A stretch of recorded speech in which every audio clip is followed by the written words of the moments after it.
là, c'est trop. On arrive à un point où on assiste à ça, les amis, commencez à vous convertir, tout ça. Parce que on approche. Les dés sont jetés, il faut aller à l'église. Et moi, j'ai vu des grands bandits. Mais on a tous, hein. On a tous. Des grands bandits. On connaît, on qui sait. un jour sont allés soit à l'église, soit à la mosquée. Et aujourd'hui, tu les vois, c'est des bons hommes, droits dans leurs chaussettes. Des fois, on me dit, si Ever, pour prier, là, faut demander à Dieu, tu parles à Dieu, tu es quelqu'un que tu connais pas, etc. Je dis, ok, pas de souci. J'ai dit à Dieu, wesh, comment ça? Et je te jure, j'ai le sentiment de. T'as dit à Dieu, wesh? Non. T'as capté. C'est mon daron, mais quand même, il y a un respect. Toi, t'es Paris, toi? Non, daron, je suis pas Marseille. Non. Je suis pas Marseille. Mais c'est quoi cette race de Parisiens qui supportent Marseille? Je suis pas parisien déjà, moi j'habite en banlieue. Mais qu'est-ce que tu me racontes? Mathieu, c'est le manager. C'est le manager, c'est l'ami, c'est le frère. Il m'accompagne dans mes bêtises, parce que aussi il est au chômage, donc il peut. Il a le temps. Et voilà, et voilà. C'est mon collègue dans les bêtises, comme dans le bon, comme dans le mauvais. Mais plus dans le bon, plus dans le bon. Parce que là, elle est partie en freestyle. Non, vas-y, il est là. il est là, il est là. D'ailleurs, tu peux pas ramener mon jus. Voilà. Ah, punaise. Non, c'est pas grave, c'est pas grave. J'ai un vrai problème de mémoire actuellement. Sérieux? En fait, mon cerveau doit saturer là actuellement. Il y a trop d'infos, trop de choses en même temps. C'est trop dur à mon cerveau. Non, j'ai vu tout ce qu'il y a. Ouais. Vous savez, l'homme gère beaucoup de choses. Ah. C'est la train de vie d'un ministre. La charge d'affaires d'un ministre. Gars, c'est beaucoup d'informations qu'il faut gérer, il faut les sauvegarder, il faut penser à tout. Au bout d'un moment, il y a des infos qui sautent, gars. Ouais, d'après, c'est quoi le jus de Silver? Finalement. C'est que du jus. Ça peut l'aider à arrêter son addiction au sucre, j'ai envie de te dire. Non, c'était un Coca Zéro, donc, J'aime pas. Ça sert à quoi? Ah, c'est vrai? Ben oui, toi, t'es de la team sucre. Sucre! Si on fait du coca, allons-y, la coca. En plus, à la base, coca, c'est un médicament. Donc, moi, je me médicamente, je me soigne. Et ça que je fais. Mais les gens me comprennent pas. Je suis dans un train où vous n'êtes pas encore prêts. C'est pour ça. Je crois qu'il y a dans un pays d'Amérique latine où ils boivent pas d'eau, ils boivent quasiment que du soda. Il y a des distributeurs de Fanta, de Coca partout. Et ça les soigne pas. Ça les soigne. Non, ça ne les soigne pas. Personne n'a entendu parler d'eux. Il y a une raison. Parce qu'ils sont plus là. Mais il y a une légende. Ah, c'est ouf. Mais c'est un pays connu. Je sais pas la référence. Faut qu'on regarde. Vous me mettez dans le commentaire si vous savez, mais ouais, non, c'est un pays, j'ai pas envie de dire le Mexique, c'est pas le Mexique, mais c'est un pays connu, tu vois. Ouais, c'est pas un pays que tu découvres. Comme Trump a découvert le Lesotho. Mais je crois que Trump, c'est la quintessence de tous les Américains, genre. Tu sais, le truc simple il y a que l'Amérique qui compte. Il a vu, nous, on sait que les extraterrestres, ils viennent que pour les States, et lui c'est pareil, genre il voit le monde comme ça, il met mais vous devez nous servir, tu sais, il nous voit en petit, tu vois. Quand il voit Macron, il dit mais qu'est-ce qu'il me raconte lui? Ah bah tiens, si toi, quand il voit Zelensky, il lui a parlé comme un peu. Il lui a parlé comme un petit du quartier. J'ai cru qu'à un moment il allait lui demander un tropico. Je te dis la vérité, si ça se bat, là ça aurait été la suite logique, genre ça se lève, mais tu te prends pour qui? T'es sérieux? Ça chiffonne tout ça. L'autre il t'habille en plus pour chiffonner. Tu vois, non, je veux dire. Donc, mais j'étais en mode attends, là c'est arrivé au niveau où je crois je me suis dit, c'est la fin du monde. Tu vois, il y a des choses qui confirment que pour moi, c'est la fin du monde. C'est des choses comme ça. C'est demain, des présidents, ils s'embrouillent. Des présidents Non, mais les présidents se sont toujours embrouillés. T'as vu, tu te souviens de la fois où Sarkozy allait rendre visite à Poutine? Oui. Et qu'il est ressorti de son entretien KO. C'était en off. Ça, c'était en off. Mais c'est ça que je suis en train de te dire. C'est que là, maintenant, ça a toujours existé. Sauf que là, on l'a vu en direct. En live à la télé. C'est-à-dire que nous, nos dirigeants, ils font les forts quand ils sont là. Mais en vrai, quand ils vont là-bas dans les pays étrangers, ils se prennent des vrais coups de pression. Des coups de pression. Arrête, à l'extérieur, t'es pas, Macron, il pourrait pas faire ça, tu vois. Moi, en fait, ce qui me choque, c'est que ça se fasse en in. Et que ça se fasse maintenant. Tu vois, avant, c'était en off. On a tous vu le truc de Poutine et Sarkozy. Il faisait le malin. On dirait, il a boxé, tout ça. On a vu ça. KO debout. Mais on savait même pas si c'était la vodka ou si c'était... Je dis, mais c'est un soulard. C'est un soulard. Le coup de pression est tellement fort qu'on l'a confondu avec un alcoolique. C'est-à-dire que Poutine a cette puissance quand tu lui parles, là, quand il veut t'embrouiller, avec les mots, il te fait, à la fin, t'es là, il t'est groggy. J'ai dit, mais c'est une dinguerie. Maintenant, c'est en live. C'est-à-dire que nous, on assiste à des embrouilles. Je dis, non, là, c'est trop. C'est comme si t'assistes à des embrouilles de tes parents. C'est trop. Moi, je trouve là, c'est trop. On arrive à un point où, on assiste à ça, les amis, commencez à vous convertir, tout ça. Parce que on approche. Les dés sont jetés, il faut aller à l'église. Aïe, aujourd'hui, je suis content de recevoir Silver.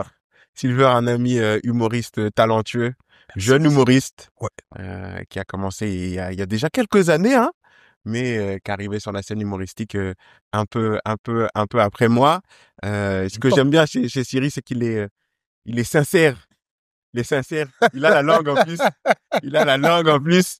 Et il y a une dimension qui m'intéresse beaucoup aussi chez toi, c'est le fait que tu sois humoriste et chrétien et que tu joues en plus dans des églises. Oui. Dans des églises, je trouve que c'était cool de t'inviter à avoir une discussion avec toi, pas seulement que pour ça, mais on peut commencer la discussion avec ça.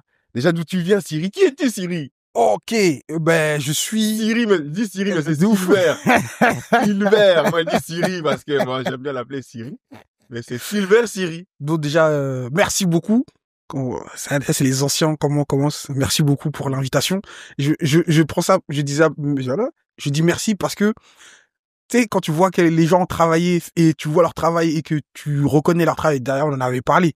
J'avais apprécié, il faut que je le termine là, mais le podcast que t'as fait avec ta pote qui fait développement. Jadma. Trop intéressant de ouf. Tu vois, des clés, et j'étais en mode, je kiffe ce que tu fais. C'est quand tu m'as dit, viens, tout ça, j'étais en mode, mais non, moi je crois que tu dis la vérité. Je me suis dit, pour moi, j'ai percé. Et c'est peut-être te dire, ouais, t'abuses, etc. Il fait 3 vues. Pour moi, c'est un truc de ouf. Parce que moi, je me rappelle, je voyais tes vidéos avec Ahmed. Non, mais c'est normal. Tu sais, quand tu faisais l'antillais, j'étais en mode, c'est trop fort. Notre enfance a été bercée par ça. Et là, c'est moi que je me retrouve, on me pose des questions, je suis en mode, wesh, est-ce que je serai à la hauteur? En plus, il y a des gens, des gros. On va arrêter là, t'as la coupe maintenant parce qu'ils vont dire, ouais, c'est Martin Suceur. Je pense, mais c'est vrai. Edgarrive, Ahmed, Tarek, Nordine. Je prends leur onction.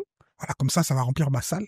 Si tu aimes ce genre de contenu, tu connais le refrain, n'hésite pas à t'abonner, à liker, à partager. Tu peux aussi soutenir le podcast en participant à la cagnotte Tipeee. On est plusieurs sur cette chaîne à travailler dessus. Ça demande du temps, de l'énergie et comme toujours, des pépettes. Très bonne nouvelle. Après plus de 10 ans à saigner les scènes parisiennes, j'arrive un peu partout en France. Le lien est aussi là, juste en bas. N'hésite pas à cliquer et à prendre tes places. Et si tu veux rester en contact avec moi et recevoir du contenu exclusif, n'hésite pas à remplir le formulaire Tally. Le lien est en description.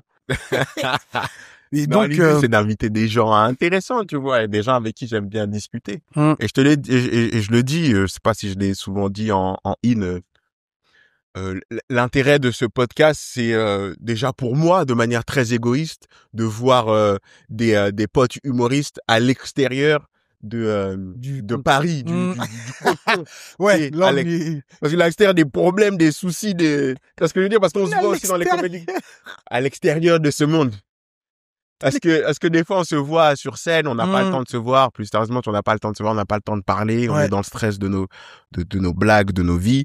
Et moi, en plus, ça vu, j'habite loin et je trouve que c'est un moyen déjà pour vous de voir autre chose que votre Paris qui vous est tant cher et de venir un peu respirer l'air du 77. Toi, c'est pas de Paris. Voilà. C'est vrai. Moi, et passer du temps, tu vois, passer du temps. En vrai, c'est ça, t'as raison. Mais moi, je suis à côté. J'habite à Noisy, j'habite à 20 minutes, 30, je connais. Là, on parlait de ça avec Mathieu.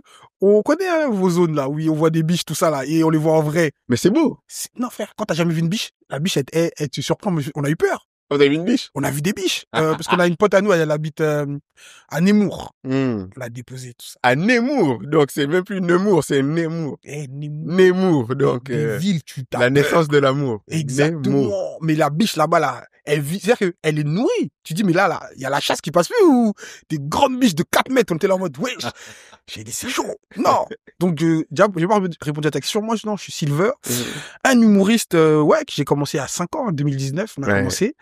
Et voilà. Et après, oui, on est chrétien, donc on parle de ça et voilà. Pourquoi on s'arrêterait, on parle de tout, donc on parle de ce qui nous travaille, ce qui nous guide, ce qui nous drive dans la vie. Donc, moi, c'est sûr et certain que j'allais parler de ça. Et en plus, en vrai, j'ai commencé à faire du stand-up parce que j'étais chrétien. Je pense que j'aurais pas fait de stand-up si j'étais pas chrétien. C'est vrai, t'as commencé comment? J'ai commencé, ce que je raconte souvent, je l'ai commencé à l'église. Mais en fait, j'ai commencé en 2014. Tu vois, l'époque où vous avez commencé, avec les Jamel, tout ça. Je regarde, je kiffe. Et je suis à l'église. Mais l'église, j'y vais pas parce que je kiffe. J'y vais parce que Pourquoi? Non. Pourquoi j'y vais parce que ma daronne m'a forcé. Toi aussi, tout le monde Oui, est parti c'est vrai. là-bas. On nous force. On nous dit, va à l'église. On n'a pas le choix. Et en plus, c'est elle qui, tu vois, en plus, comme je dis dans le spectacle, elle avait des arguments. Donc, ça fait qu'on était, elle avait des arguments, mais elle t'hébergeait. Non, ça, c'était pas assez. C'était avec honnête. Je t'ai donné la vie. Ouais, voilà. Ça, c'est un argument de daronne. Ouais. À 15. C'est sûr et certain. Non, après, donc, elle voulait qu'on ait cette éducation. Donc, après, un jour, ils nous disent à l'église, au culte des jeunes, ils disent, ouais, qu'est-ce que vous voulez faire, tout ça. Moi, je suis là, je m'ennuie. L'église, c'est pas intéressant quand t'as 15, 16 ans, tu souffres, tu dis, ouais, pourquoi je vais à l'église? Et vas-y, ils me disent, en vrai, c'est carte blanche, j'avais carte blanche. Quand ils m'ont dit ça, j'ai dit, vas-y, à l'époque, je saignais Thomas Tichol, Batson, tout ça. Je dis, je vais faire ça à l'église. Et en plus, Jamel, Jésus, c'est la même lettre. Mais ça, Jésus Comedy Club. Au début, ils ont rien dit parce que j'ai pas crié. On fait, ça se passe trop bien, tout le monde kiffe, tout ça se passe bien. D'ailleurs, Mathieu, il était là aussi. Et quand ça se passe bien, on refait l'année de l'après, tu vois. Et on marquait de ça, Jésus Comedy Club. Et comme à l'époque, j'étais dans une église il y avait beaucoup d'Ivoiriens. Et les Ivoiriens, la comédie, eux, ils voient ça en bizarre. C'est-à-dire que tu peux mettre Jésus et comédie en même temps. C'est vrai? Ah oui. Oui. Ils nous ont dit, oh, c'était bien la première fois, mais vous changez de nom. On a dit quoi? Ils ont dit, changez-moi de nom. On a changé. Ils voulaient appeler ça l'Académie des rachetés. Moi, je suis pas de théâtre à la base, tu vois, mais je dis, je sais pas, c'est bizarre ça. Et après, on a appelé ça Christian Testimony. Tu sais, l'anglais, ça passe mieux. Parce que tout le monde ne comprend pas. Exactement, tu peux bluffer. Et donc voilà, donc on a fait ça. Et en fait, je fais ça chaque année, mais je fais vraiment pas ça en mode je veux faire du stand-up juste parce que je dois aller à l'église. Donc je fais ça pour kiffer, passer un bon moment et dire en mode autant que je suis là, autant je kiffe. Donc je fais ça. Et après, je te saute le truc. J'arrive en 2016, tout ça, je me baptise. Là, vraiment, j'ai vécu ma vie, je commence à me poser des questions sur ma foi, etc. Et donc après, je commence à me baptiser et j'arrive au moment où on me demande à l'église, ouais, si on veut travailler, on veut faire un événement pour les jeunes, mais on veut pas faire un événement normal, tu vois. Et quand je me dis ça, je me dis vas-y, en fait, on va pas faire un événement normal. Comme je suis avec des frères, on dit vas-y, on a déjà le truc du stand-up, on l'a déjà fait, donc vas-y, on fait. Donc on fait pour les jeunes, on fait un autre événement, on crée l'événement et on met du stand-up. Et après, au même moment, moi je me dis vas-y, pas se faire comme avant. Et à l'époque, j'avais fait quoi? J'avais regardé les Jamel Comedy Club, tout ça. Et j'avais vu se copier comme eux, tu vois. Et là, je me suis dit, non, vas-y, il faut que je fasse un peu plus, il faut que je fasse des vraies blagues. Parce que là, à l'époque, on racontait des histoires drôles. Donc là, j'ai pris les cours d'Alex Nguyen. Alex Nguyen. Il a formé Il en a formé beaucoup, hein. Je suis un des Il en a formé beaucoup, dans le restaurant de Stan et, Certes. Mais non. Bah si, le Sonar. Non, c'était au Sonar. Moi, c'était au Sonar. Mais il a commencé dans le restaurant de Stan et Certes, Stan qui était dans le podcast précédent. Mais oui, tu l'as sorti le podcast précédent? Non, pas encore, il va sortir. Voilà, tu vois. Je suis à jour, C'est vrai? Je suis à jour, poteau. Tu peux pas dire des trucs. Là, t'as dit ça, tu dis, mais j'ai pas regardé celui-là. Dans le prochain épisode, donc, voilà, j'ai un peu spoilé. Il parle, oh là là, le gars est fort. Non, j'ai pas regardé ça. J'attends en plus, Stan, quelqu'un dans l'ombre que c'est pour ça. Tous les gens que vous kiffez là dans le stand-up là. Toi là, Stan, force à toi. C'est un bon Stan. Il était là avant toi, il était là juste avant toi. Lourd. Et du coup on fait allez voir d'ailleurs, allez voir. Allez voir. Je fais truc de Alex Nguyen, je fais les cours dur, bide, je fais que bider. Et je marche une seule fois et écoute comment je marche. On fait les cours, ça, et à un moment donné, un exercice, c'est la dépresse, comment vous devez vous déprésenter à la fin, tout ça. Moi, je te dis, j'enchaîne que des cours, hein, ça fait 6 mois, février 2019 jusqu'à t'arrives juin, tout ça, je bide. C'est-à-dire, j'écris des trucs une fois par semaine, j'écris, ça bide. On fait l'exercice, là, je monte, je dis, ouais, si ma dépresse, c'est, vas-y, si vous voulez me retrouver, allumez juste la lumière. Et je te parle de gens que tu connais, hein, maintenant, dans le stand-up. Ils sont explosés de rire. Alors qu'avant, toutes mes blagues, tous les trucs réfléchis, ils rigolent pas. Lui, j'ai dit, allume la lumière. C'est trop drôle. Et une fois, elle m'a dit, t'es trop marrant. C'est trop marrant, comment t'as dit ça? En plus, comme t'es noir, tu vois, j'étais en mode, c'est ça vous fait rigoler, c'est ça qui vous fait rigoler. J'étais cuit, je dirais. Et après, j'ai commencé, ce qui est intéressant, j'ai fait le premier événement avant les cours, c'est-à-dire un peu avant. Donc, tu vois un peu mon niveau. Et après, 6 mois après, on refait le même événement à l'église. Et on va dire, l'expérience de la scène, etc., frère. Et les gens, ils m'ont dit, sur le coup, ils m'ont dit, ouais, on voit la différence, on voit il y a des vidéos de ça, même, mais je les montrerai jamais. Où tu vois une différence, tu vois, je suis plus à l'aise, je suis posé, je fais des impros, mais vraiment, c'est le début, il y a encore plein de choses à améliorer, mais comparé à quelqu'un qui ne sait pas le faire et quelqu'un qui a 6 mois d'expérience, c'est, voilà. Donc après, je fais ça, et après, le Covid. Ouais, 2019, ouais. Exactement. Premier confinement. Et je me pose des questions. À ce moment-là, j'ai fini mes études. Mais je me pose des questions. Est-ce que je dois faire du stand-up? Parce que j'ai envie de faire, en vrai, je kiffe ça. Mais j'ai peur, tu vois, c'est précaire de ouf. Tu sais ça mieux que moi. Et je me dis, est-ce que je vais vraiment vivre de ça? Est-ce que j'ai envie de vivre? Est-ce que je suis courageux pour aller là-bas? Et j'ai fini mes études. Donc, en vrai, je trouve un taf et etc. Et, un de mes potes avec Mathieu, on a créé l'Eden Comedy. Il me dit, frère, t'as fait des études. Là, tu fais quoi, là? Soit tu travailles, ça. Et quand il me dit ça, je suis en mode, ouais. Sa mère aussi, parce que c'est ma tante là, trop sympa et bon conseil. Donc elle me dit, si ouais, tu fais des blagues, t'as fait des études. C'est pourquoi maintenant faut choisir. Mais elle me dit pas en mode fais des études. Elle me dit là tu fais des blagues, c'est bien parce qu'elle m'a vu des fois je m'entraînais devant eux, hein, 4 personnes, la famille, je m'entraîne devant eux et elle me voit faire mon taf parce que j'ai fait des études et je suis commercial tout ça. Elle me dit mais c'est comment? Choisis. Et quand même ça je suis en mode waouh. Et après faut dire il y a une part aussi dans la prière et vas-y. Après, je dis, vas-y, on va faire ça vraiment, tu vois. Donc, je me lance. 2019, sérieusement. 2020, ça, je commence à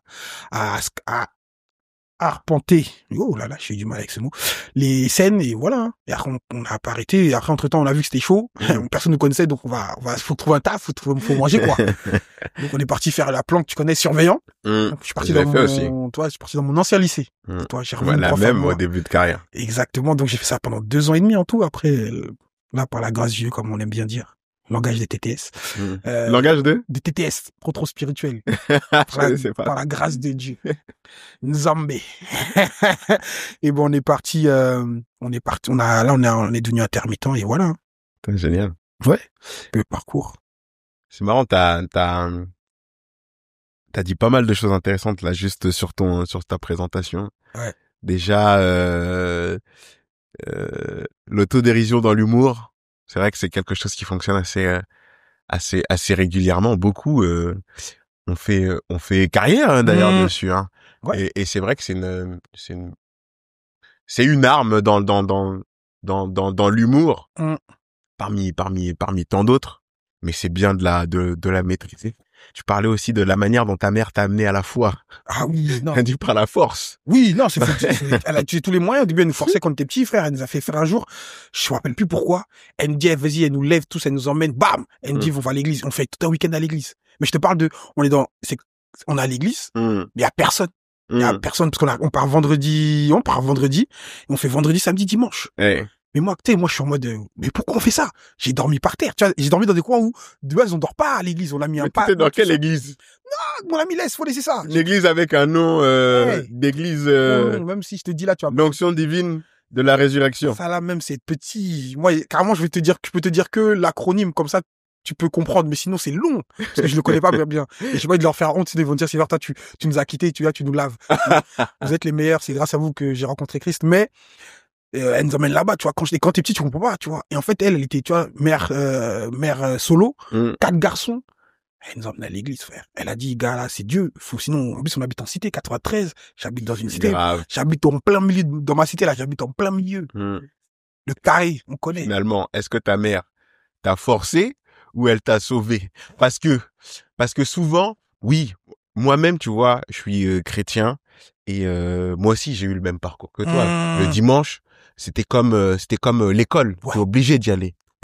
Dans nous, souvent les Ivoiriens, les Congolais, on est très croyants et ça fait partie de l'éducation, en fait. Ouais, c'est pas... T'as l'éducation académique, t'as l'éducation spirituelle, après t'as l'éducation aussi sportive, ce que certains ajoutent dans leurs piliers, mais moi ça faisait partie des piliers de l'éducation de mes parents. Et c'est vrai que pendant longtemps, on est là, nous on vit dans une cité, on on est jeunes, on veut faire d'autres choses le dimanche, on veut juste dormir et regarder téléfoot, c'est très important. Toi, j'étais là tous les lundis, j'étais pas à la page, j'étais hors sujet. Laisse tomber. J'étais hors sujet. Je pouvais suivre un peu samedi, mais dimanche, j'étais là en mode, j'ai pas les actus, je sais pas qui transférer. J'ai dit, on m'a dit un jour. J'avais pas Instagram à l'époque. Mais qui Instagram, c'est, ils ont la chance, les jeunes. Nous, on a souffert. C'est-à-dire que quand on dit caca, le Brésil est chaud, toi, t'es là en mode, mais pourquoi vous parlez du caca? Là, il me regarde, il me dit, regardez celui-là. Comment il est bête? Il est bête, il est ignorant. Et quand au quartier, là, c'est des trucs, tu t'as loupé, t'es mort. C'est-à-dire que j'étais là, je devais me taire. On me disait, donne le 11 du Real Madrid. À l'époque, c'était les Galactiques. T'imagines, je devais réviser. Dans mon quartier, on était dur, hein. Il fallait connaître le 11 du Real, le 11 de Marseille. Si c'était pour une équipe, faut connaître son 11 et ses remplaçants. Sinon, tu peux pas parler. T'imagines, c'est-à-dire que j'apprenais, je révisais. Déjà, toi, t'as dit l'éducation. Il y a l'éducation de la rue aussi. Non, mais c'est ça que je veux dire. Mais c'est là où je voulais revenir. C'est que, avec le recul et maintenant que je suis parent,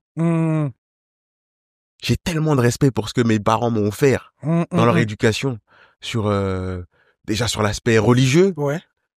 Tu peux pas savoir le nombre de personnes, parce qu'à la télé, on n'entend que l'aspect négatif de la religion dans les cités. Mais tu peux pas savoir le nombre de personnes que ça a sorti. Ben oui. Ça a sorti de la misère, que ça a sorti de la misère intellectuelle, que ça a sorti de la comment dire, de la mala, le nombre de cœurs que ça a transformé. Moi, j'ai vu des grands bandits. Mais on a tous, hein. On a tous. Des grands bandits. On connaît, on qui sait. un jour sont allés soit à l'église, soit à la mosquée. Et aujourd'hui, tu les vois, c'est des bons hommes, droits dans leurs chaussettes, qui vont bosser, qui reviennent et qui disent un mot à personne. Le vendredi, ils sont à la mosquée. Le dimanche, ils sont à l'église. Ils ont femme, enfant, ils souffrent. Mais quand tu les vois, tu dis, lui là. Lui, non. Là, ça. Si Dieu a, ça, c'est un miracle. C'est chaud. Lui là. Ça là. C'est dingue. Combien? Mais on en a trop. Combien de gars dans nos... Regarde, dis-toi, moi, j'ai traîné. C'est-à-dire que moi, des fois, on est l'ami des gens et on pense qu'on est pareil. Moi, j'étais l'ami des gens. Tu crois trop, eux, c'est des trompeurs. Faut dire, c'était mes potes, des trompeurs. Dès quand tu le vois là, tu sais que lui là, sa femme, elle est cocu, c'est plus mère n'a pas laissé, mère n'a environnement carrément. Il y avait un truc j'arrive pas à faire comme eux. Quand je dis, ils gèrent des meufs. Maintenant, ils te confondent avec ça. Quand tu les vois, des fois, ils ont changé. Déjà, ils te disent, on va à BX. À l'époque, tu sais même pas c'est où. Moi, je dis BX, pourquoi? Pourquoi on va aller à Bruxelles? Et tu dis, t'inquiète, laisse. Ils allaient à Dame. Tu disais, ils allaient tu sais, quand on dit, maintenant, on dit, on va à Kesh. Tu vois, quand tu dis, on va à Kesh, là, c'est pour certains personnes. Tu sais que tu vas pas à Marrakech. Tu vas à Kesh. Voilà. Et tu sais, quand je te parle de ça, ils te disent, ouais, on va dans le sud de la France. Ils te donnent des trucs. Argelès, voilà. C'est-à-dire que là, je vais dire à ceux qui connaissent. Quand ils disent Argelès, là, c'est pour les connaisseurs. Mais quand tu dis ça, tu dis, wesh. Et toi, tu vas pas. Non. Je serai avec eux. Donc, on te confond avec eux. Mais après, quand tu vois que ces gens-là, ils donnent leur vie à Christ ou ils sont convertis, tu dis, tu te poses des questions. Tu dis, ah ouais, ils disent non, gros. Ça sert à rien ici, tu connais. Ils sont là, moi, tu dis, il y a un truc là-bas, là, que j'ai pas compris encore, mais, et tu vois que, moi, les gens m'ont posé des questions. Ils m'ont dit, voici, toi, tu t'es converti. C'est gros. À un moment donné, comme dit dans la Bible, il y a un verset qui dit, il y a rien de nouveau sous le soleil. C'est-à-dire que ce que t'as fait là, il y a quelqu'un qui l'a fait avant toi. Et comme moi, je sais, je lis ça petit, quand je me pose des questions, quand je suis à un carrefour de ma vie, où je me dis, ah, mais attends, est-ce que tout ça, des grands, ils me parlent, tout ça, je dis, attends. Et moi, j'étais naïf, hein. Moi, j'étais très naïf. Des fois, on me dit, si Ever, pour prier, là, faut demander à Dieu, tu parles à Dieu, c'est quelqu'un que tu connais pas, etc. Je dis, ok, pas de souci. J'ai dit à Dieu, wesh, comment tout ça? Et je te jure, j'ai le sentiment de... T'as dit à Dieu, wesh? Non. T'as capté. C'est mon daron, mais quand même, il y a un respect. Tu vois, mais il y a le truc de, pourquoi? Moi, j'étais naïf, hein. J'étais en mode, ouais, pourquoi on peut pas remonter dans le temps? Et je te jure, j'ai eu le sentiment, j'ai eu la réponse de, tu veux savoir ce qui se passe, truc, va te demander à des anciens. Et j'ai toujours eu ce truc-là, depuis tout petit, j'écoutais les gens et les anciens. Au quartier, j'écoutais quand ils me disaient les embrouilles, tu connais de ça. On était dedans et on nous a dit, mais quand je dis, j'ai pas fait des grands trucs, hein, on se calme, tu vois. Mais ils disaient, gars, un jour des mecs à qui je joue au foot, ils ont frappé des grands à moi. Frère, ils les ont frappés. Et après, moi, je jouais avec eux au foot. Donc, ça fait, on se revoyait. Et ils disaient, et mes grands, ils disaient, dis-leur, on va les attraper. Eux, ils m'ont dit, Silver, en vrai, là, nous, ce qu'on a fait, on a assumé. Mais il y a aucun mérite. Ça paye pas, va chercher l'argent. Quand ils m'ont dit ça, j'étais en mode, ah ouais. Et c'était des mecs qui étaient chauds au foot. Ils étaient, tu vois, mais ils étaient dans les embrouilles. Et ils m'ont dit ça, j'étais en mode. C'est-à-dire que eux, ils ont, normalement, entre guillemets, ils ont une réputation, etc. Mais eux-mêmes me disent ça. Je dis, oh. Quand ils m'ont dit, va chercher l'argent, j'ai dit, I understand. J'ai compris. Understood. Understood. Passé. Mais moi, je suis pas arrivé à passer l'anglais. Non, faut conjuguer. Je maîtrise pas. L'anglais, là, j'ai sauté, là, je suis en train de rattraper avec les séries. Mais tu vois, non. Et quand j'ai compris ça, j'ai dit, ah ouais! Et tu vois ça. Et en fait, tu vois aussi, souvent, dans mon parcours, ce que j'ai remarqué, c'est que, des fois, faut observer les gens. Tu vas voir, observe les gens. Tu vas voir que, si tu veux savoir comment ça finit, tu vas voir que ça finit mal. La rue, etc. Même dans tout, hein. Donc, j'ai dit, ah, bon. Et aussi, fun fact, je savais que j'allais finir à l'église, mais je savais pas quand, je savais pas comment. C'est ce que je disais souvent à mes potes depuis tout petit. Je savais que j'allais finir à l'église, mais je savais pas comment, je savais pas quand. À un moment donné, vas-y, tu connais. Et après, j'ai vécu ma vie, voilà. Et donc, voilà. Bah, j'ai l'impression que beaucoup sont curieux, j'ai envie de dire, c'est le terme souvent utilisé vis-à-vis de la religion ou d'autres choses, certains, mais de la religion. Et beaucoup sont conscients qu'il existe, conscients ou persuadés ou convaincus qu'il existe, que Dieu existe. Ouais.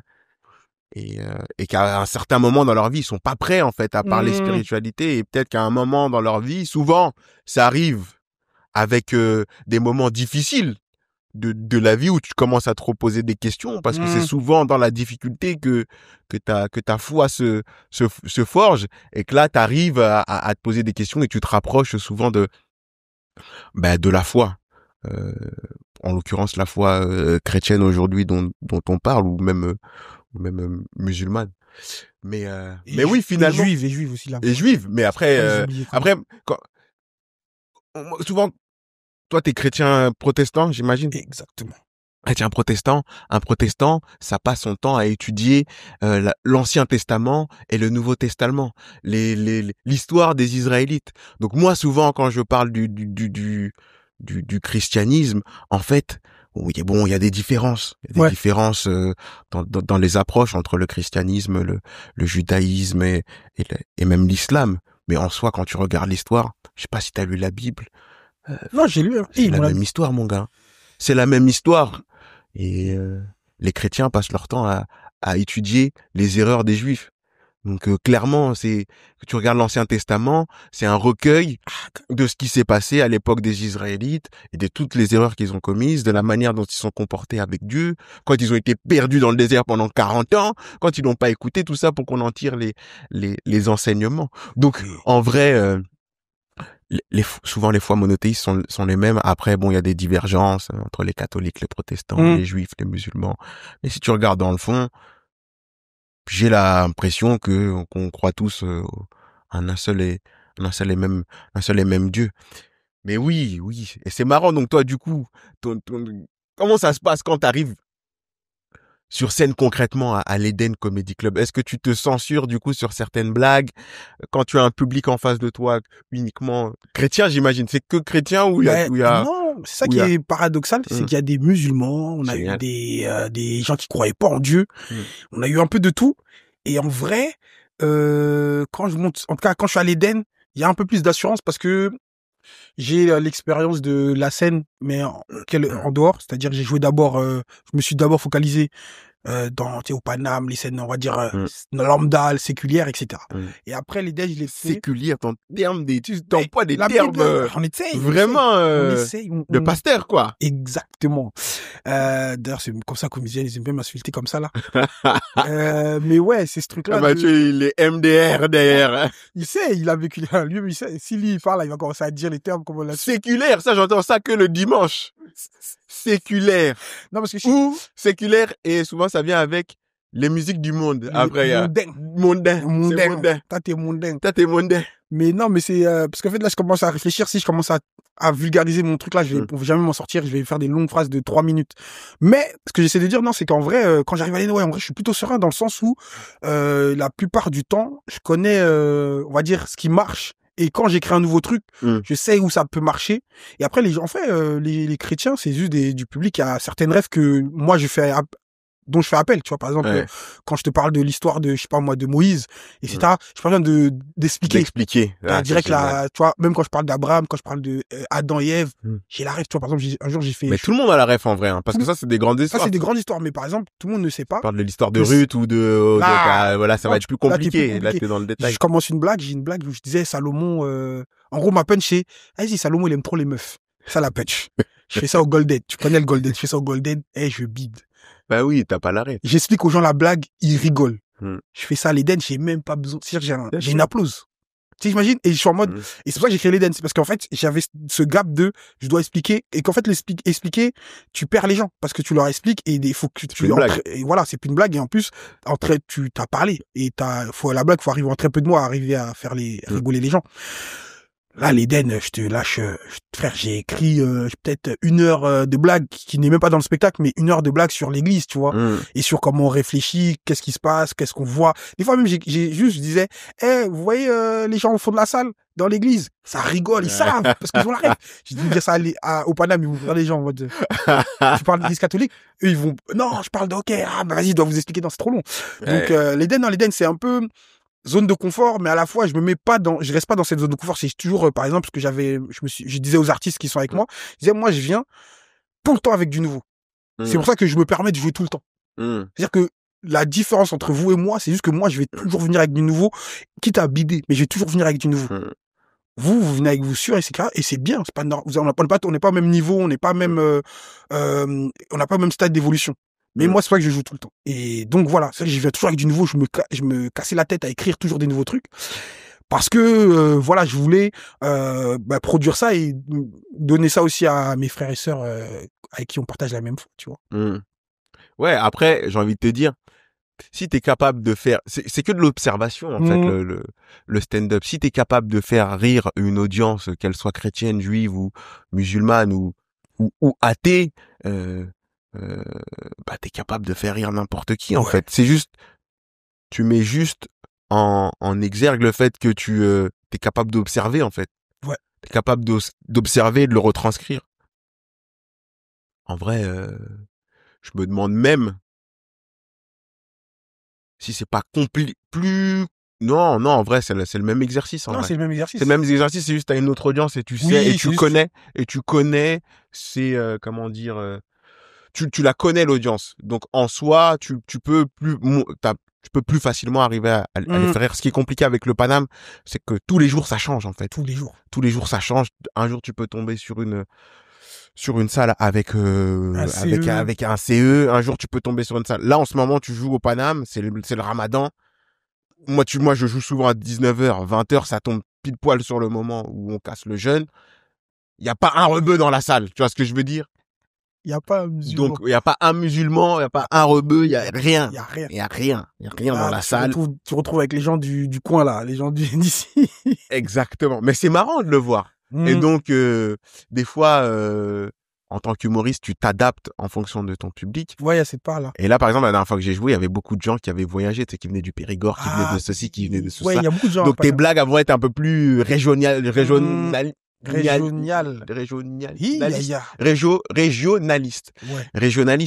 où tu vas parler de choses qui leur parlent le plus. Effectivement, après, quand tu arrives à l'église. Après, moi, quand j'ai su que quand tu m'avais dit la première fois que tu jouais dans des églises, moi, je me suis dit, en fait, ça doit être dur de ouf. La première réaction que j'ai eue, c'est ah ouais, il est chaud, lui. Il est chaud. T'arrives avec de l'humour, une chose peut-être que après que un format peut-être qu'on n'a pas l'habitude de voir dans les églises, et puis finalement, avec le recul, moi, je sais que petit, on faisait des représentations devant tout le monde. Des spectacles. En vrai, dans les églises protestantes, t'as des chorales, t'as même des troupes théâtrales. Moi, j'ai beaucoup appris de la scène, de la représentation, à l'église, parce que dès qu'on est petit à l'église, on nous apprend à la chorale, nous mettre en scène, on nous fait chanter devant tout le monde. Donc qui était établi dans la musique, donc on te fait apprendre les instruments, le mec les outils, la truc, il s'est déjà joué de la guitare, tu dis ouais. Non, c'est ça. On est très vite bercé dans l'entertainment, dans l'expression. Face à un public. Ouais. C'est des choses dans lesquelles on baigne déjà depuis petit. Moi, autant dans ma culture congolaise que dans ma culture chrétienne, ou que dans toutes les choses que j'ai pu faire aussi à côté, ouais. Non, mais c'est ça. Je sais que moi, depuis tout petit, comme je dis, j'ai commencé en 2014, mais quand je dis j'ai commencé stand-up, c'était des balbutiements. Je savais pas que je voulais en faire et j'ai vraiment, parce que j'étais à l'église et j'avais envie mais j'ai des photos, je me rappelle des fois, je retrouve des photos de nous. On est déguisés, je sais que j'ai des photos de moi en pagne. Je crois que je représente Moïse. Mathieu, il était là, il devait faire, comment s'appelle le gars, Moïse, là? Aaron, des trucs comme ça. Donc ça fait qu'on était là, on était depuis tout le temps, on nous fait des spectacles. Donc après, c'est un peu logique dans la suite des choses. Mais des fois, après, ça passe pas le cap de qu'est-ce que je vais en faire un métier, etc. Ça passe pas ce gap-là. Et après, je joue dans les églises. En vrai, ça dépend. Tu vois, par exemple, moi, j'ai créé avec Mathieu et Jérémy, et en plus, voilà, je voulais parler de ça. Bah, regarde, tu vois, Nick Moukoko. Nick, et dis-toi que quand il a commencé son art, danseur, etc., à l'église. En tout cas, quand il m'a expliqué, de ce qu'il m'a dit, c'est ça, tu vois. Et ça, ma cousine, ça a été une de ses, parce qu'il était prof de danse. Ma cousine, elle a été une de ses élèves, tu vois. Le monde est petit, sachant que même Taïk était un de ses élèves. À qui? À Nick. C'est pas vrai. Taïk, il était dans l'église de ma cousine. Et ils étaient, en gros, c'est les enfants de Nick Moukoko, tout ça là. Mais non! Je te jure, j'étais choqué quand il m'a vu ça. J'ai dit, oui, mais il dit, faut pas dire à tout le monde, mais, bon, là, c'est caméra. Oui, ils s'en vendent pas. Ils s'en vendent pas parce que, en vrai, il est humble sur ça. Et en vrai, quand je parle avec lui, j'ai compris que, tu vois, tu vois, ce truc que tu disais on est baigné dans ça. Nick, c'est totalement un exemple. Un exemple, tu vois. Et je sais que moi, j'étais dans ça et que, voilà, comme je dis, je joue dans les églises, mais je joue dans les églises, c'est, on va dire, une partie, parce qu'en fait, c'est un peu plus grand. C'est comme, toi, le stand-up, des fois, tu joues dans des comedy clubs. Après, des fois, tu vas t'as des plans. Et les plans, nous, on se sait, c'est des trucs auxquels les églises t'appellent et après, tu négocies, etc. Et donc, il y a ça. Mais quand je dis je joue dans l'église, c'est un peu j'englobe tout ça. Parce que des fois, j'organise un plateau dans l'église. Des fois, ils m'appellent juste pour moi une prestation parce qu'ils ont un événement précis. Ils veulent qu'ils viennent à l'intervention. Et voilà, quoi. Après, ça dépend, hein. Il y a des trucs où j'ai bidé, hein. Je crois, un jour, j'ai joué, on a fait, il y a une grande église qui s'appelle ICC. Si tu aimes ce genre de contenu, tu connais le refrain, n'hésite pas à t'abonner, à liker, à partager. Tu peux aussi soutenir le podcast en participant à la cagnotte Tipeee. On est plusieurs sur cette chaîne à travailler dessus. Ça demande du temps, de l'énergie et comme toujours, des pépettes. Très bonne nouvelle. Après plus de 10 ans à saigner les scènes parisiennes, j'arrive un peu partout en France. Le lien est aussi là, juste en bas. N'hésite pas à cliquer et à prendre tes places. Et si tu veux rester en contact avec moi et recevoir du contenu exclusif, n'hésite pas à remplir le formulaire Tally. Le lien est en description. J'ai fait, c'était les Shine Gospel, s'il y avait un événement que ça, c'était remise de prix pour la musique gospel, frère. J'avais invité, on était 3. À la base, ils voulaient que moi, on était 3. Et j'ai bidé. Mais tu vois, j'avais 2000 personnes, on était en Nantes, on était vraiment la première partie les gens, ils rentraient. Ouais, ils savaient pas à quoi s'attendre. Premier artiste, stand-up, big up à Rajiv, il passe. C'est dur. Parce que les gens, ils écoutent pas. T'as 2000 personnes qui viennent s'asseoir. Ils écoutent pas. Après, t'as une deuxième artiste, Olivia, big up elle aussi. Elle marche. Tout le monde l'écoute. Et après, moi, j'arrive. Mais moi, je suis connu comme le gars qui a créé tout ça, qui est un peu le chef. Frère, au début, ça marche. Je vanne un peu 2-3 artistes. Après, j'enchaîne des blagues, ça bide, tout ça. Je dis, je repars.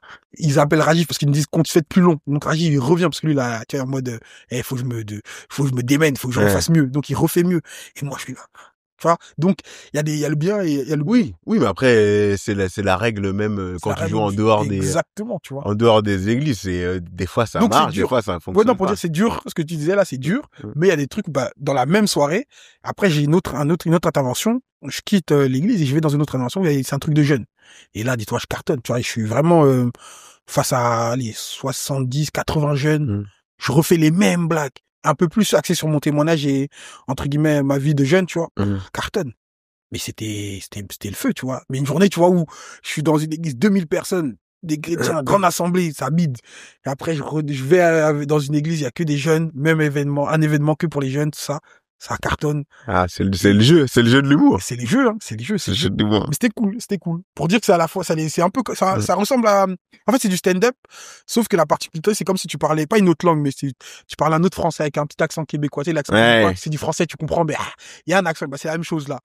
Si je peux prendre oui, c'est juste que tu parles à une communauté précise. Exactement. Après, tu peux les faire rire sur le fait que ce soit la communauté chrétienne et tu peux aussi les faire rire sur des choses qui ont totalement rien à voir avec la foi. Il y a Mathieu qui est en train de s'étouffer. Venez, on prie pour lui. De ouf. Tu veux de l'eau, Mathieu? Il a pas d'eau depuis tout à l'heure. C'est pour ça, le pauvre, il a séché. Non, C'est tranquille. l'artiste qui nourrit le manager. C'est vraiment, tu vois, ça, c'est ça. L'église, c'est ça. C'est-à-dire, c'est moi le chef, mais c'est moi qui nourris C'est toi. mon... Jésus a essuyé les pieds. Exactement, hein. Je donne l'eau à mon frère. J'espère qu'il me rendra. Ah, béni. Il voulait pas rester à la base. Je casse les papous, il voulait rentrer. Il m'a dit, Sivarta, t'abuses. Moi, j'habite à 1 heure. Là, elle est là.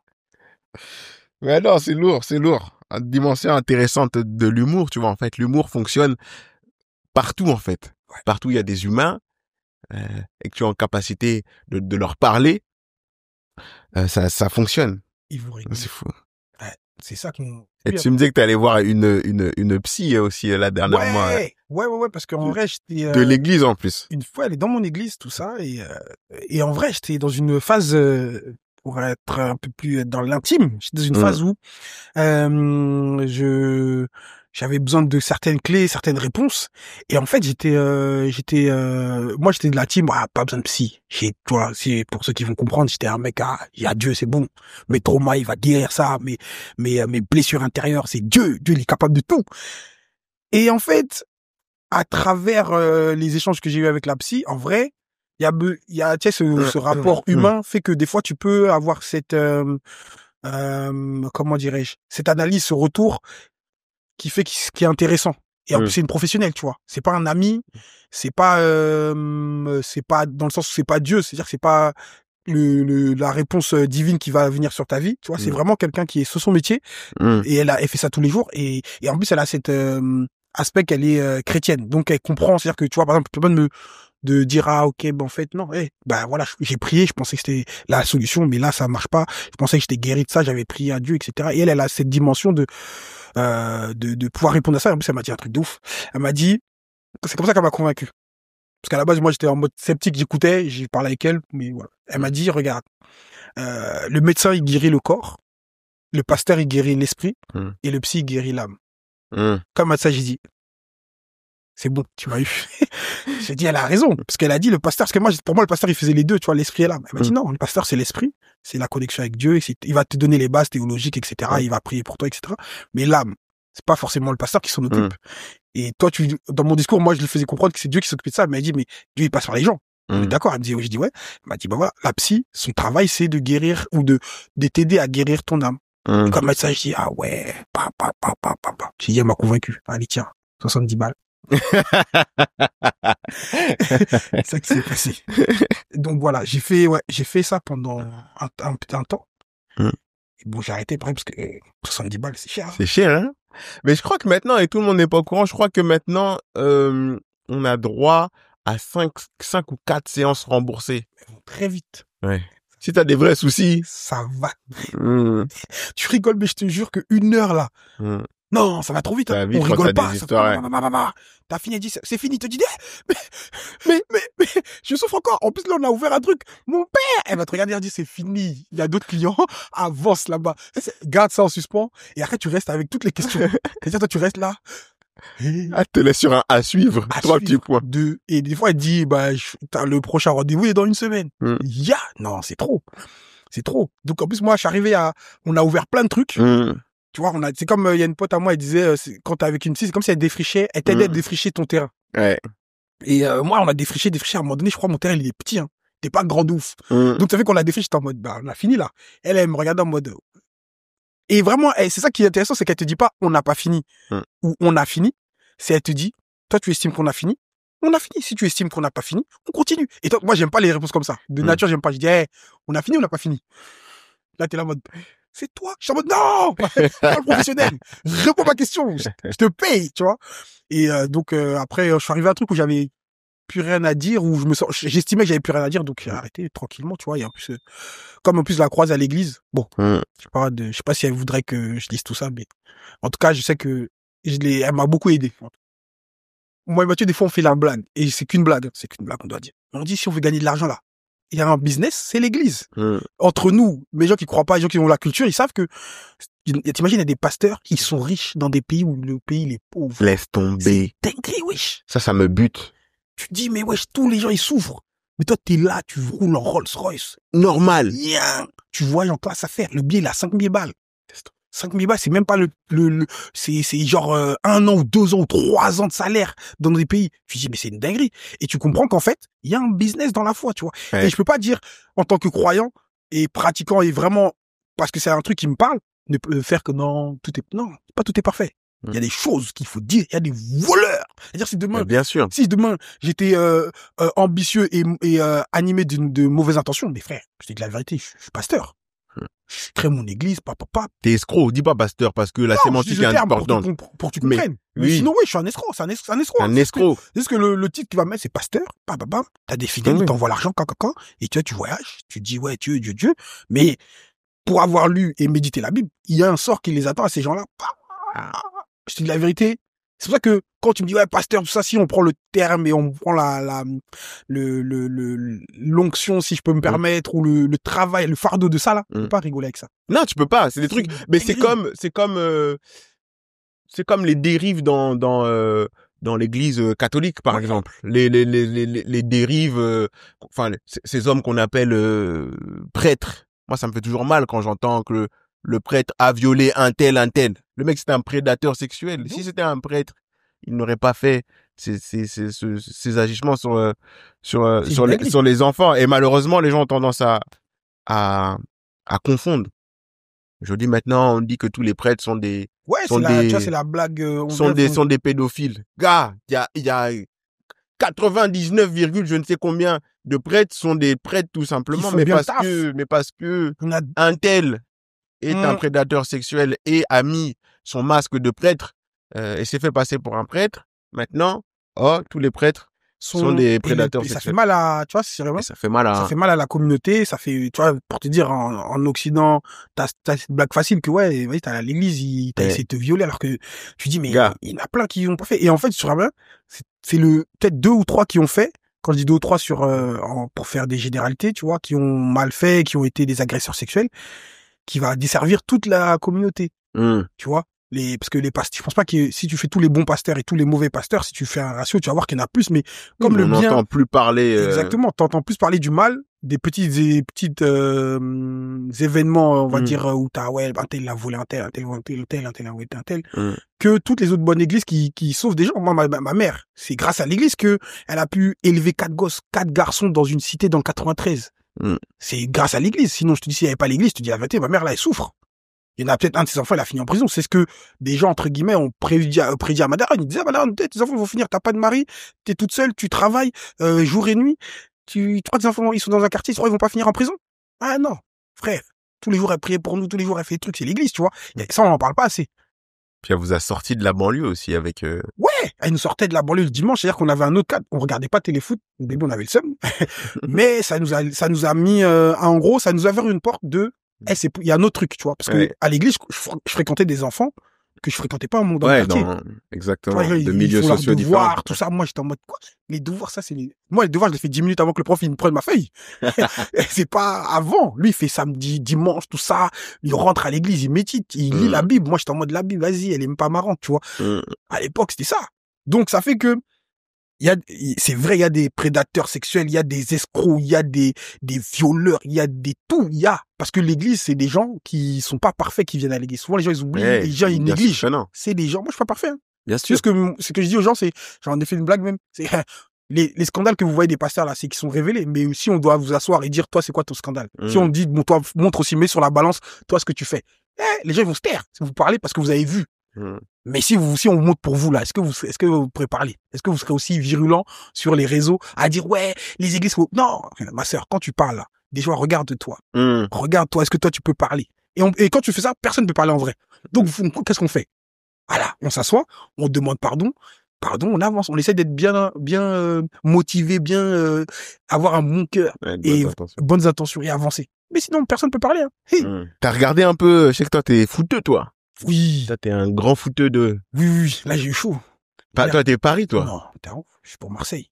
Non. Je suis pour Marseille. Mais c'est quoi cette race de Parisiens qui supportent Marseille. Je suis pas parisien déjà. Moi, j'habite en banlieue. Mais J'habite en qu'est-ce que tu me racontes? Et le club de ma ville, il joue pas dans des hautes sphères, donc je peux pas être pour Paris.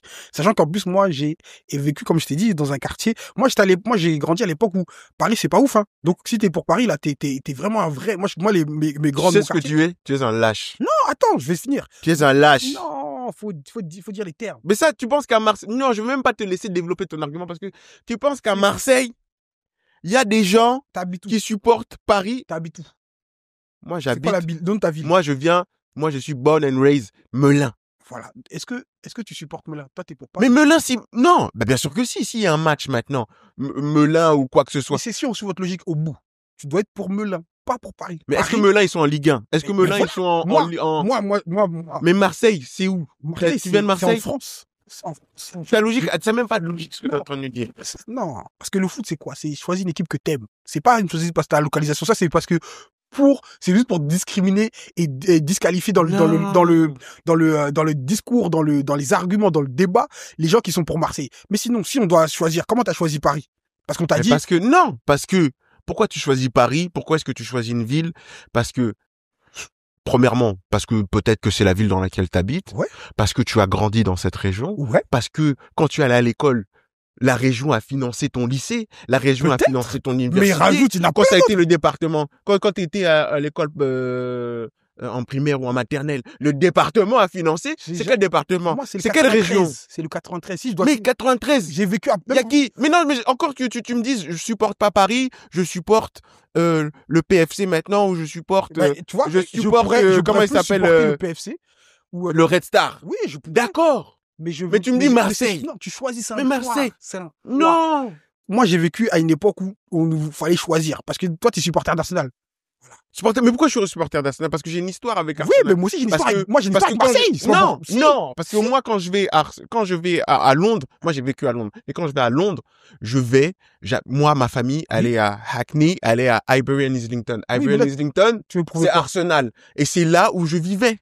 C'est là où j'ai passé des bons moments. Il y a une histoire d'amour. Si on suit ta logique, si on suit votre logique, comme là, t'es plus là-bas, là.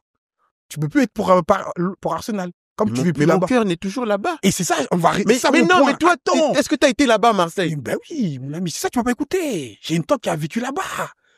Mais tu es de Paris, tonton. Non, j'ai une tante qui a vécu à Marseille. Non, je connais Marseille. Et surtout, ce qui a fait le changement, parce que moi, à l'époque, quand t'es petit, là, tu sais pas pour qui tu suis ceux qui gagnent. À l'époque, moi, je suis à l'époque de Lyon. L'époque où Lyon, là, Prime. Voilà. Donc, tout le monde suit Lyon. Non, moi, je suivais Lyon quand c'était la seule équipe française qui restait. Il y a deux niveaux de soutien. Il y a le niveau local que toi, tu ne veux pas respecter. Non, on ne veut pas suivre. Tu ne veux pas respecter. Enfant, il respecte l'art du football. Il y a le niveau local. Oui, mais il y a... Tu respectes le niveau local, tu supportes la ville. Tu dois être pour Melun, tu dois jamais pour Paris. Mais moi, si Melun, demain, ils sont... Ouais, mais moi aussi, demain, c'est Noisy-le-Grand. Si je vais aller. Mais il y a un match Noisy-le-Grand-Melun. Je veux pas supporter Noisy-le-Grand.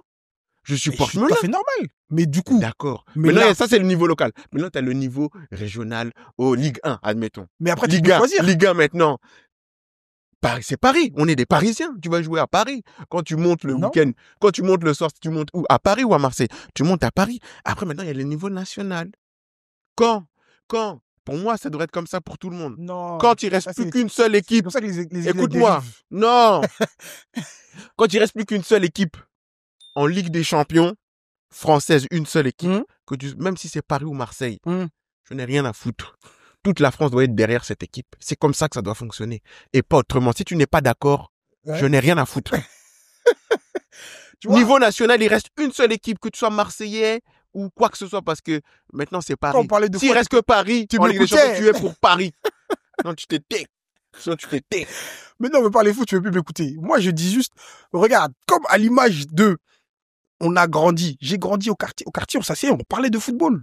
On s'asseyait, on parlait. Et quand je dis on s'asseyait, on parlait, c'est, comme t'as dit, pas d'Instagram. Donc, on s'assoit. T'es pour qui? Tu connais Paris? Ouais, mais j'aime. Ok, dis, t'es pour une équipe. Dis-nous que t'es pour quelle équipe. Apprends son histoire. Essaie de connaître son histoire. Moi, au début, je suis pour Lyon. Mais je suis Lyon parce qu'il gagne. Je connais même pas. Et mon grand frère, lui, il était pour Nantes. Il me dit, ah ouais, Nantes, c'est chaud, etc. Moi, je dis, en mode, non, je vais pas être faire comme lui. Donc, je suis pour Lyon. Lyon, il gagne. À l'époque, il gagne. Je dis, mais en fait, moi, je suis pour Lyon, mais juste parce qu'il gagne. C'est pas logique. Paris, il gagne pas. Ça me dit rien. Et en vrai, ça m'a jamais parlé, Paris. Et après, au moment où je commence à réfléchir à quelle équipe je vais supporter, parce que c'est moi en tant que supporter, je dois décider qui je vais supporter, bec et ongle, parce que j'étais dans l'éducation, qu'ils perdent ou qu'ils gagnent, tu les supportes. Mais c'est ça. Voilà. Moi, j'ai dit, ok. Donc là, on choisit. Et dans l'éducation que j'ai reçue, c'est choisi parce qu'à un moment donné, ça sera fini. J'ai dit, ça c'est l'amour. Ok, oui. Bien sûr, c'est l'amour. Et c'est Didier Drogba est arrivé. J'ai dit, mon grand frère. D'accord. Didier Drogba. Quand il fait ça, j'ai dit, ouais. Et pour te dire que on réfléchit. C'est-à-dire que c'est pas n'importe qui, parce que Drogba, il est parti où après? Il est parti à Chelsea. Ouais. Mais j'étais pour Arsenal. J'ai dit, Drogba, je te suis. Où tu vas? Mais je suis pas pour Arsenal. Je suis pas pour Chelsea. Pourquoi? Parce que j'avais donné mon cœur à Arsenal. Je suivais les gens. Tonton. J'ai fait mon truc. Tonton. Calcul. Ça va au-delà du foot. C'est de la philosophie. J'ai pas fait philosophie. On soutient les siens. Ben ça, j'ai soutenu. Toi, tu es born and raised. Non. On a investi en toi. Le 9-3 a investi en toi. Mais si le 9-3 a investi en moi. Paris a investi en toi. Qui va suivre, je vais aller là. Paris aujourd'hui te nourrit. Paris aujourd'hui te nourrit. Non. Paris te nourrit, tonton. Non. Paris te nourrit tous les soirs. Tu montes à Paris. Choix. République, le Paname. Ça, c'est autre chose. L'Eden Comedy Club. Ça, c'est autre chose. Porte de la Villette. Ça, c'est autre chose. Porte de la Villette. Prince Calixte. C'est où? C'est Paris. Tu rentres avec l'argent de Paris. Changer. Maintenant, quand faut supporter, tu vas à Marseille. C'est ça le problème. C'est de la philosophie. Marseille. On supporte les siens. Ouais, on supporte dans un premier temps les siens. Une fois qu'on a supporté les siens, là, on peut aller s'intéresser à gauche, à droite. Mais ça, j'ai dit supporter les miens. Marseille, c'est pas grand. Marseille, au niveau, Marseille, tu dois les supporter uniquement si ce sont les seuls en Ligue des Champions. Si ce sont les seuls, là, Mathieu, faut prier pour l'intercept, parce que là, ça va pas. Non, moi, mon combat. Ouais, mon combat spirituel. J'ai compris. C'est tous ces Marseillais, tous ces Parisiens qui supportent Marseille. Ça, c'est mon combat spirituel. Moi, je suis un banlieusard. Amen. Amen, Mathieu. Non, parce que lui, c'est un footix. Lui, je peux même pas parler avec lui. Frère, je peux même pas parler avec lui de foot. Carrément, on va même pas jusqu'à là. Parce qu'il connaît pas le 10. Tu vois, par exemple, tu dis, moi, je connais au moins, le 11 types de Paris. Voilà. C'est-à-dire que moi, le monde entier connaît le 11 types de Paris. Mohamed Salah connaît le 11 types de Paris. Non, Mohamed Salah, il connaît. Il connaît même Mendes.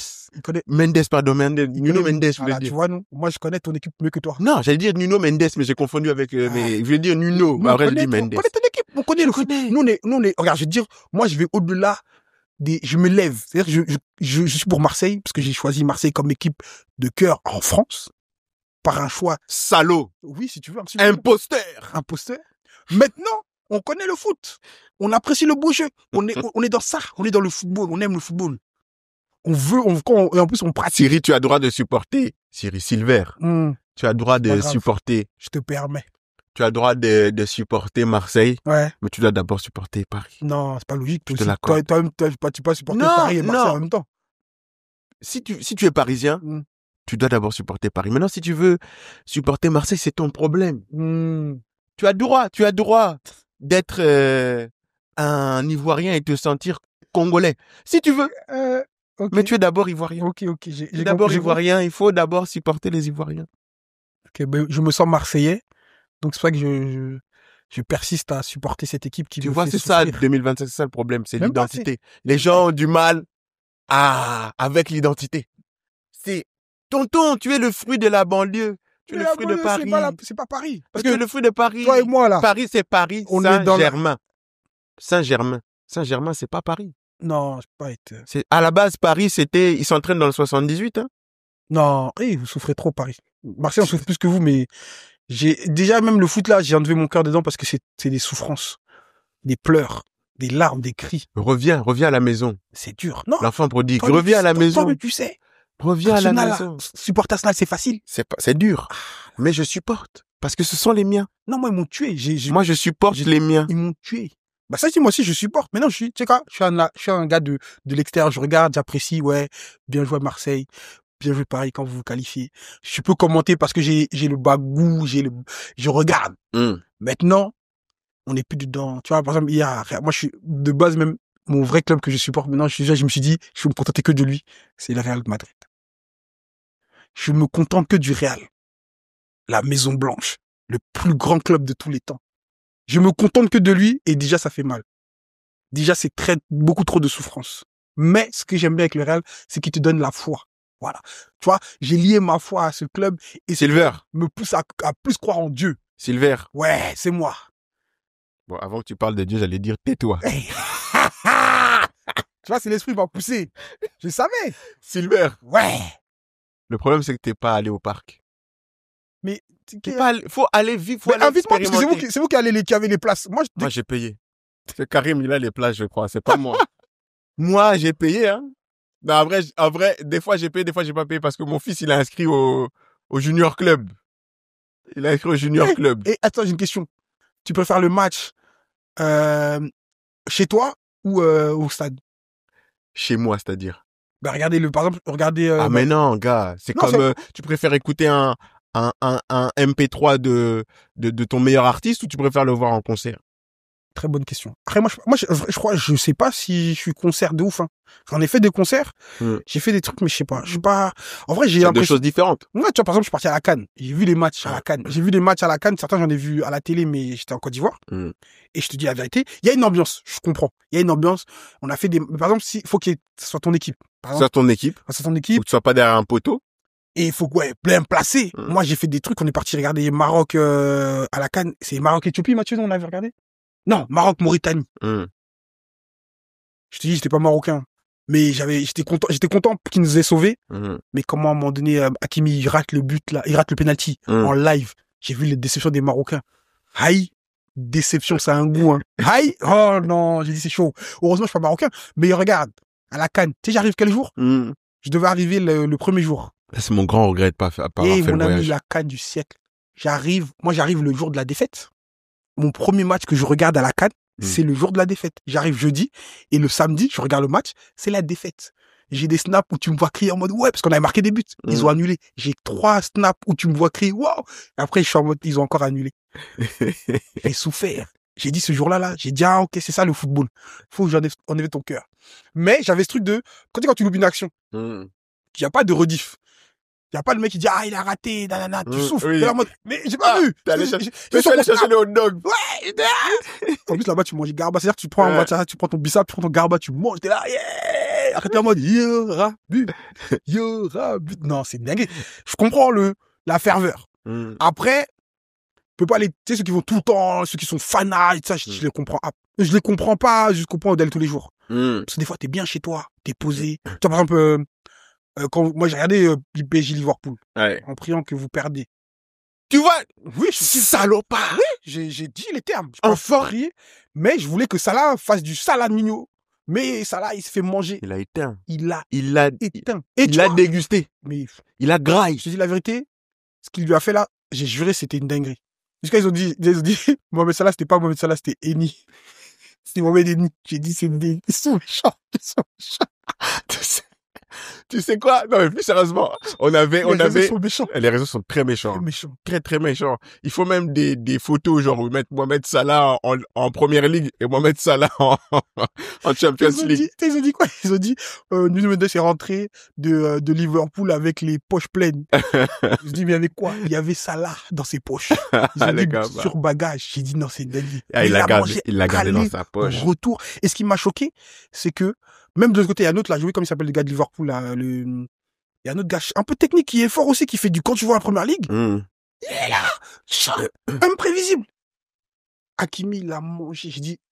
Et moi, je suis pas un rageux en mode, je supporte pas Paris, j'ai le seum contre vous. Non. Quand vous jouez bien, faut dire que vous jouez bien. Là, carrément, j'ai un débat avec des gens, ils ont dit, ouais, c'est le meilleur pari de ça. Moi, je suis en mode, les gars, si vous êtes honnête, le PSG, par exemple, moi, j'ai kiffé le PSG, et tu vois, attends, le Pastore de Ibrahimovic. J'ai kiffé le PSG, oui, mais l'ère de Laurent Blanc, le début Ancelotti, Laurent Blanc, au mitard, là, ça jouait Verratti, Mota et Matuidi. On connaît. J'ai vu ce PSG là, j'ai dit c'est une dinguerie parce que comment il roulait sur la Ligue 1, c'était une dinguerie. Là, il roule sur la Ligue 1. Mais Dembélé, ce qui me rassure, c'est que là, il est dans une bonne période. Mais la période, il est claqué là. Où il était claqué. Bah voilà, regarde le match aller. Ça me fait espérer ils sont toujours prenables. Qui ça, à Paris? Ouais, ils sont prenables. Parce que tu dis, ils peuvent rater. Après, il faut être une très bonne équipe, faut très bien. Parce que là, tu parles en tant que fan du Real. Ouais. Mais, t'inquiète pas. Là, c'est quoi? Moi, depuis la CAN, je crois qu'il y a des histoires qui se créent. C'est-à-dire que là, on est dans une ère où les CAN, les grandes matchs, compétitions, c'est que des histoires. C'est-à-dire que là, l'histoire, elle est belle. On va arriver quart de finale, demi-finale, PSG. Attends, on n'est pas sûr, on est capable, Non, mais en vrai, vous avez... faut respecter quand même faut vous rendre vos prestations. Là, c'est Bruges, non? Où vous avez le match que vous avez, il doit être à votre portée, plus que Liverpool. Oui. Et après, mais le problème, c'est quoi? C'est que vous êtes capable de faire des dingueries, vous. C'est ça votre problème. Donc voilà.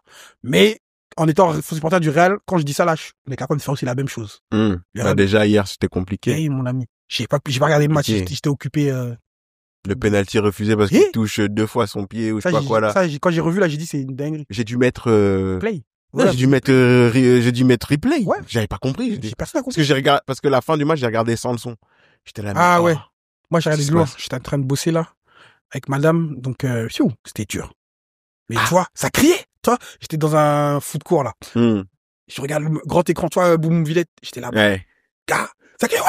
Et tu sais quand tu peux pas, parce que je lui ai dit, je regardais pas le match. Mais quand ça crie, j'étais là. Elle me regarde, elle me fait, mais tu crois que tu regardes pas le match? J'étais en mode, le Real Madrid, je connaissais avant toi. Ça faut dire. Mais c'est dur. Mais non, si on parle de foot, non, on connaît. C'est-à-dire que je supporte. Moi, c'est Real Madrid. Je suis Real. Mais ce que je retiens, c'est que tu es un lâche. Ouais, si tu veux. Tu peux m'insulter, mais quand on va gagner, quand on dit Hala Madrid, j'aime l'espagnol juste pour ça. Faut dire Hala Madrid. Tu sais, le truc le pire qui m'est arrivé là, c'est quand Kiki est arrivé au Real. Pourquoi? Moi, je suis un Marseillais. Lui, c'est un Parisien. Quand il est venu à Marseille, ça m'énervait. Et quand il est venu au Real Madrid, ça m'énerve parce que je me dis, là, je dois le supporter. Parce qu'il est dans mon équipe maintenant. Mais tu le supportes pas en équipe de France. C'est quoi ça aussi? Ça, faut m'expliquer. Comment tu peux haïr un joueur quand il est en club? Et après, quand il est en équipe de France, comment tu fais? Moi, jamais. Est-ce que dès qu'il touche la balle, t'es pas content? Est-ce que tu fais partie de ceux? Non. Des Marseillais qui vont ou des Parisiens qui vont au Stade de France quand c'est la France qui joue et qu'il y a un joueur de Paris. La nation, on dépose les armes.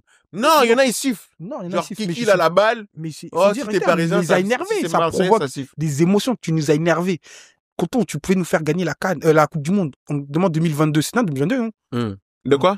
La dernière Coupe du Monde, c'est quoi? 2022? Ouais, c'est 2026, donc c'est 2022. Ouais, c'est 2022. On aurait pu gagner. Mais tu veux plus courir. Tu veux plus courir comme quand t'étais en 2018. Mais tu parles du garçon qui nous a donné la Coupe du Monde. Ah, il avait 18 ans. Mais continue. Mais continue. Courir. T'as les cannes. Pourquoi tu es un éternel insatisfait? C'est parce que chez toi, là, parce que tes amis, là, tes dirigeants, ils ont fait venir des stars. Lui, il a cru qu'il était aussi une star. Et il a goûté au truc brésilien. Il est une star. Mais non, t'es pas la même star.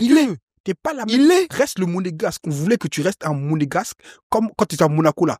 City, là, tu les travailles, on veut la même chose. Là, t'as connu Neymar, tu crois que tu fais comme Neymar. Tu fais pas comme Neymar, tu n'es pas Neymar. Neymar, c'est un autre joueur. Toi, tu es Mbappé qui court sur le côté, qui fait des différences, qui dribble avec un seul geste. C'est tout ce que tu sais faire, fais-le bien, maîtrise-le au point où on sait que tu sais le faire, fais-le. Mais tu veux faire quelque chose d'autre, tu vois, tu nous fais mal. Frère, j'ai pleuré. Ils l'ont changé de poste. J'ai pleuré, mais c'est lui qui a demandé. C'est lui qui a demandé. C'est lui qui a demandé. Mais tu sais que lui, en fait, t'as pas compris comment moi aussi, on regarde le football, hein. Il a demandé, en fait, il est arrivé à un niveau où il peut demander les choses. T'imagines, le Macron, c'est-à-dire Macron dans sa tête, là, il a que appelé Mbappé pour dire reste à Paris. C'est quel genre de président? C'est-à-dire, toi, ton taf, on n'a pas l'inflation, c'est chaud, mais toi, tu appelles Mbappé, reste à Paris. Tu vois ça, et tu veux que je supporte un club comme ça? C'est trop. Arrêtez. Restez chaque chose de son temps. Mbappé, t'es français. Neymar, c'est un Brésilien. Lui, sa carrière, c'est KO. Il aime les femmes, il aime la fête. C'est le digne héritier de Ronaldinho, pardon. C'est fini. R10, c'est fini. Il veut faire ça. Toi, t'es pas ça. Fais ce que tu sais faire. Son côté. Tu veux faire le gars qui tourne en rond. Mais ça n'est fait. Lui, là, Mbappé, je le voyais comme au début. Mbappé, je le voyais comme tous les mecs qui arrivent en équipe de France sur les côtés, là. Tu vois, les Georges Ntep à Rennes, les mecs sur le tech-tech qui dribblent tout ça. Mbappé, il sort de ça comme ça. Doku. Un Doku. Après, lui, Mbappé, en fait, je crois, c'est la mentale que ce lui a inculqué. Et en plus, tu vois, par exemple, il y a un truc que j'ai lu, mais après, ça va se vérifier. Mais toute cette partie-là où il pète, c'est son daron qui est derrière. La partie où il commence là, il arrive dans les hautes sphères, là. Ils ont dit, c'est sa daronne. Je sais pas ce que ça vaut. Ou quand on commence à dire, au Real Madrid, etc. Mais c'est plus du football, tu vois. On est dans du marketing. Dans la politique. De la presse, voilà, du média, etc. Mais il est plus dans le football. Son daron, il est un peu en retrait de ce que j'ai lu. J'ai dit, ça se voit. Poto, avant, t'étais efficace, parle sur le terrain. Parle pas d'âge. C'est ça qu'on veut voir. Me parle plus de médias. Parle-moi sur le terrain. Frère, regarde le match qu'il a fait là contre le truc. Bon, il a provoqué le penalty. Mais Mbappé, avant, là, il faisait des matchs, il faisait trop peur. Maintenant, tu vois, et parce que, quand il est arrivé, moi, mon Real, il me plaisait. Sans Mbappé, là, il me plaisait de ouf. T'as vu le Real de Benzema? Hey! Karim Benzema. Tu sais, avant, Karim, je l'aimais bien. Mais après ce qu'il a fait, là, tu sais que je regarde, oh là là, je regarde des fois l'épopée qu'ils ont fait en Ligue des Champions. Comme ça. J'allume YouTube, j'ai rien à regarder. Il y a des séries, je dis non, je m'en fous. Je regarde Manchester City, Chelsea. On les a oh non! Le Real Madrid, non, c'est pas on, c'est eux. Moi, on, c'est Paris. Non. Moi, je suis un madrilène, hein. Moi, c'est parce que je sais pas parler espagnol. Pas l'espagnol. Habla, tu vois les problèmes? Tais-toi. Habla un poco espagnol. Voilà. Dios, tout ça, on connaît, on maîtrise. Ah, non, tu as Carlo Ancelotti. Non, il faut se taire. C'est parce qu'il y a Dieu. Il faut se taire parce que là, les madrilènes, ils vont t'entendre, ils vont dire non. L'espagnol, là. Parce que c'est Dieu. Mais si j'étais pas croyant, là, je serais un mec du Real. Je serais appelé mon fils Ancelotti ou Benzema, un truc comme ça. Toi, tu blagues. Mon fils, je l'aurais appelé Vini, tu vois. J'aurais des trucs comme ça. Tu t'en blagues. Là, mon argent, je l'aurais claqué dans les maillots du Real. Là, je vais à Clicky, je prends un faux et je mets tout ça, je me balade avec. Parce que, vas-y, frère, 60 balles, 80 balles des maillots floqués, vous êtes des fous, vous aussi. Laisse tomber, ça devient n'importe quoi. C'est une dinguerie. C'est une dinguerie, wesh. Après, ils vont faire quoi? En plus, le pire, c'est quoi? Je me suis dit, vas-y, je vais aller en friperie. Trouver des maillots. C'est ça, les audits. Toi, t'es bête ou quoi? Ils ont mis 90 balles aussi les maillots. Je suis en mode, mais attends, en fait, donc, vous voulez tous nous avoir, quoi. Vous voulez nous la mettre. J'ai dit, ok, on va rester sans maillot. C'est le seul. Silver. C'est moi-même. Tu sais que je t'aime beaucoup. Seulement, mais sauf quand tu me mets à parler de, viens, on parle plus de foot et... Non, de la France. Viens, on parle non. Quand tu commences à me dire, moi, je supporte le Real au lieu de Paris, au lieu de Real Madrid. En fait, t'as pas la vision, c'est pour ça. Mais quand tu vas voir, ils vont gagner encore. C'est la vision. Moi, je vais te dire un truc. Tu vas voir. Je vais te dire un truc. Après, on va aller manger la pizza parce que j'ai faim. Ah, moi aussi, j'ai faim. Je vais te dire un truc. Moi, je supporte beaucoup d'équipes, t'as vu, hein. Il y a full up de maillots ici. En plus, il y a le maillot de Marseille. Mais Marseille, parce que voilà, c'est l'opposition, c'est la contradiction, c'est le débat. Ça, c'est Marseille. C'est le débat. Ça, c'est les nouveaux, ça. Non, ouais, pas les récents. Ouais, il est récent. Pour le débat. J'aime pas ce Marseille, là, ça me fout seul. Mais, c'est d'abord les tiens. Marseille, ouais. D'abord les tiens. Marseille. Tu n'habites même pas à Marseille. Tu n'es même pas allé vivre là-bas. Tu ne respires même pas l'air du Vieux-Port. Tu ne connais même pas ce que c'est que d'être sur le Vieux-Port un soir de victoire. Oh. Par contre, tu sais comment ça crie à Paris quand ils ont perdu Paris. Quand Paris gagne. Quand Sankharé vous a sauvé là, parce que vous oubliez ça. Mais c'est ça. Non, je sais pas. C'est comme un mariage. Dans les bons et dans les mauvais moments, tu dois supporter ton équipe locale. Toi, tu veux me faire un mariage forcé avec une femme que j'aime pas. Mais c'est pas une femme. Mais c'est pas. Non. Si. Non, peut-être que. Voilà. Peut-être que l'analogie n'est pas la bonne. Voilà. C'est la famille.